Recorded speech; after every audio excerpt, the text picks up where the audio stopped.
ዶሚኒክ ሶቦስላይ ኮንትራቱን ለማራዘም ከስምምነት ላይ ደርሷል። ውድ ቻናላችን ቤተሰቦች እንኳን ወደ ቻናላችን በደህና መጣችሁ።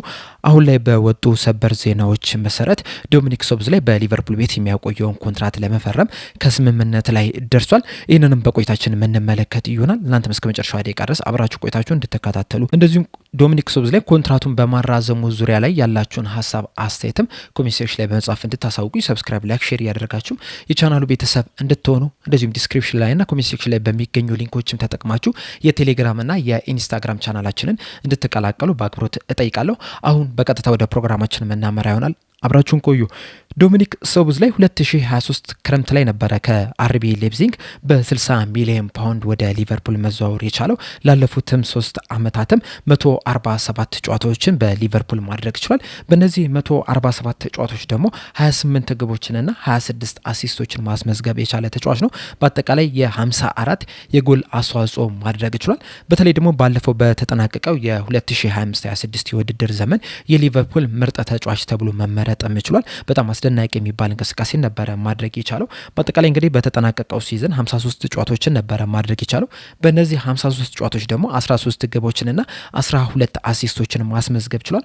በአጠቃላይ 25 የጎል አስተዋጽኦ ማድረግ ችሏል። ይህም ማለት እንግዲህ ኦልሞስት በየሁለት ጨዋታው አንድ የጎል አስተዋጽኦ ማድረግ የሚችል ተጫዋች ነው። እንደዚሁም 4 ከቅጣት ምት ጎሎችን ማስቆጠር ችሏል። በተለይ ደግሞ አርሰናል ላይና ማንቸስተር ሲቲ ላይ ያስቆጠራቸው ግቦች በጣም አስደናቂ የሚባሉ ናቸው የነበሩት። ባለፈው ሲዝን እንግዲህ ሁላችንም እንደተመለከትነው ሊቨርፑል በጣም አስቸጋሪ የሚባል ወቅትን ነበር ያሳለፈው። በጣም ደካማ የሚባል እንቅስቃሴን ከአብዛኞቹ ተጫዋቾች ተመልክተን ነበር። እንደ ቡድንም ጥሩ አልነበሩም። ሌሎቹ በጣም መጥፎ የሚባል ሲዝንን ባሳለፉበት የውድድር ዘመን ዶሚኒክ ሶቦስላይ ግን ከሁሉ በተሻለ መልኩ በጣም ምርጥ የሚባል የውድድር ዘመንን ማሳለፍ ችሏል። ዶሚኒክ ሶቦስላይ ያለፈውን ሲዝን ምርጥ ብቃት ባያሳይ ኖሮ ምናልባትም ሊቨርፑሎች የአውሮፓ ሻምፒዮንስ ሊግ ተሳታፊ ላይሆኑ የሚችሉበትም ከፍተኛ እድል ነበራቸው። ምክንያቱም በሱ ብቃት ጨዋታዎችን አሸንፈው የወጡባቸው የተለያዩ ጊዜያቶች ነበሩና በጣም አስደናቂ የሚባል ጊዜን ማሳለፍ ችሏል።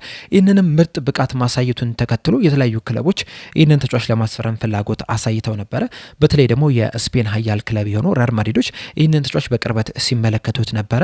ምናልባትም በዚህ የክረምት የዝውውር መስኮት ይህንን ተጫዋች ለማስፈረም እንቅስቃሴ ሊያደርጉ የሚችሉበት እድል እንዳለም ሲነገር ነበረ።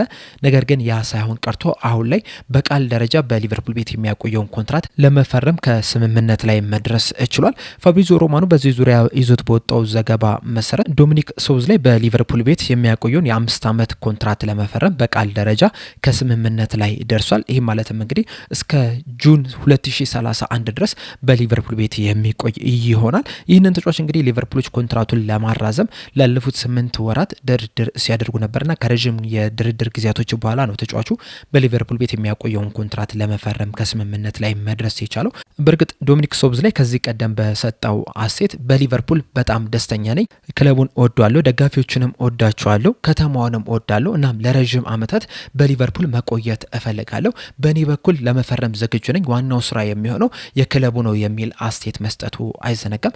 በእርግጥ እሱ ብቻ አይደለም። ከዚህ ቀደም ኢብራሂማ ኮናቴም እንደዚህ አይነት አሴት ሲሰጥ ማዳመጥ ችለን ነበረ።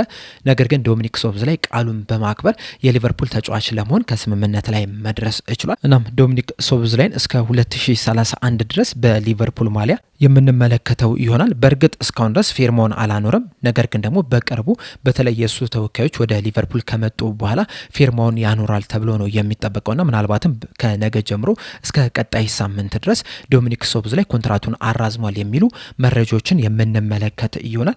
ይህ ዜና እንግዲህ ለሊቨርፑል ለአንዶኒ ኢራዮላ በጣም ትልቅ ዜና ነው። በተለይ ሞሐመድ ሳላህ፣ ኢብራሂማ ኮናቴ፣ አንዲ ሮበርትሰን በዚህ የክረምት የዝውውር መስኮት በነጻ ክለቡን ሲለቁ መመልከት ይችላል። እነዚህ ደግሞ በጣም ወሳኝ የሚባሉ ተጫዋቾች ናቸው። እንደዚሁም ባለፈው በ2025 የክረምት የዝውውር መስኮት ትሬንት አሌክሳንደር አርኖልድም ክለቡን በነጻ ሲለቅ ተመልክተናልና እነዚህ ወሳኝ ተጫዋቾች እየለቀቁ ባሉበት ወቅት ላይ ይሄኛው ወሳኝ ተጫዋች ዶሚኒክ ሶቦስላይ ኮንትራቱን ለማራዘም መወሰኑ ለሊቨርፑልና ለአንዶኒ ኢራዮላ በጣም ትልቅ ዜና ነው። በተለይ በዚህ ሰዓት እንግዲህ ሊቨርፑሎች እንዳጠቃላይ እንደ ቡድን ሽግግር ላይ ናቸው የሚገኙት። እንደሚታወቀው አርነ ስሎትን አሰናብተው አንዶኒ ኢራዮላን መቅጠራቸው አይዘነጋም። የአንዶኒ ኢራዮላ የጨዋታ ስታይል ደግሞ ከአርነ ስሎት የጨዋታ ስታይል ጋር የሚለያይ ነው። ሞር እንደውም ወደ የርገን ክሎፕ የጨዋታ ስታይል የሚቀርብ ያጨዋታ ስታይል ነው ያለውና በዚህ ለውጥ ላይ ይህንን የመሰለ ምርጥ ተጫዋች በቡድናቸው ውስጥ መኖሩ ለአንዶኒ ኢራኦላ በጣም አስደሳች የሚባል ዜና ነው። በተለይ ደግሞ የአሰልጣኙን የጨዋታ ስታይል ከተመለከተን በበርንማውዝ ቤት የሚሆን ከዛ በፊት በነበራቸው ክለብ የነበራቸውን የጨዋታ ስታይል ከተመለከተን እንደ ዶሚኒክ ሶቦስላይ አይነት ተጫዋች በጣም የሚወዱ አሰልጣኝ ናቸው። ዶሚኒክ ሶቦስላይ በጣም ፈጣን ነው፣ ጉልበት አለው፣ ጎሎችን ማስቆጠር ይችላል፣ የተለያዩ ቦታዎችን ከቨር ማድረግ የሚችል ተጫዋች ነው። እንደዚህ አይነት ተጫዋቾች ደግሞ በአንዶኒ ኢራኦላ በጣም የሚወደዱ ተጫዋቾች ናቸውና የዶሚኒክ ሶቦስላይ በሊቨርፑል መቆየት ለአንዶኒ ኢራኦላ በጣም ምርጥ ዜና ነው። ከዛ በተጨማሪም በሊቨርፑል ቤት ውስጥ አሁን ካሉ ተጫዋቾች መካከል በተለይ ከነ ቨርጅል ቫን ዳይክ፣ አሊሰን ቤከር በመቀጠል የቡድን መሪ የሚባል በቡድን ውስጥ ተሰሚነት ያለው ተጫዋች ነው። በቀጣይም እንግዲህ በተለይ ቨርጅል ቫን ዳይክ ክለቡን ሲለቅ የሊቨርፑል አምበል ይሆናል ተብሎም የሚጠበቅ ተጫዋች ነው። ምናልባትም ደግሞ አሁን ላይም የሊቨርፑል ምክትል አምበልም ሲሆን ልንመለከት የምንችልበት ከፍተኛ እድል አለ። እንደሚታወቀው የሊቨርፑል ምክትል አምበል የነበረው አንዲ ሮበርትሰን ክለቡን መልቀቁ አይዘነጋም። በዚህ ሰዓት እንግዲህ ሊቨርፑሎች ማን ምክትል አምበል እንደሆነ ይፋ አላደረጉም። በዚህ ሰዓት ላይ ምክትል አምበል ይሆናሉ ተብሎ የሚጠበቁት አሊሰን ቤከር፣ ጆ ጎሜዝ እንደዚሁም ደግሞ ዶሚኒክ ሶቦስላይ ናቸው።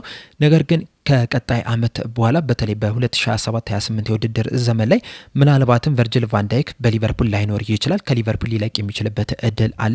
እንደዚሁም አሊሰን ቤከርም ሊቨርፑልን ይለቃል ተብሎ ነው የሚጠበቀውና እነዚህ ሁለት ተጫዋቾች ከለቀቁ በኋላ የሊቨርፑል አምበል ይሆናል ተብሎ የሚጠበቀው ዶሚኒክ ሶቦስላይ ነው። ይህም ደግሞ በሊቨርፑል ቤት ውስጥ ያለውን ከፍተኛ ተጽዕኖ እንደዚሁም በተጫዋቾቹ ዘንድም ያለውን ተሰሚነት በደንብ የሚያሳይ ነው።